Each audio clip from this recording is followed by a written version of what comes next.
This is a Wilson's bird paradise. He's brightly coloured, but about the size of a sparrow. He's lived most of his life alone, but now he's an adult, and he too needs to attract a mate. First, he tidies things up.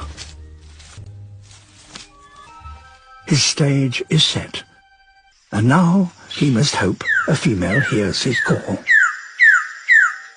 He can wait here for weeks on end.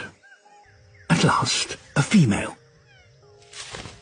Time to take up position. She will judge him by the brightness of his feathers. But for the female to see him at his best, he needs her to perch directly above his sage, under the light. This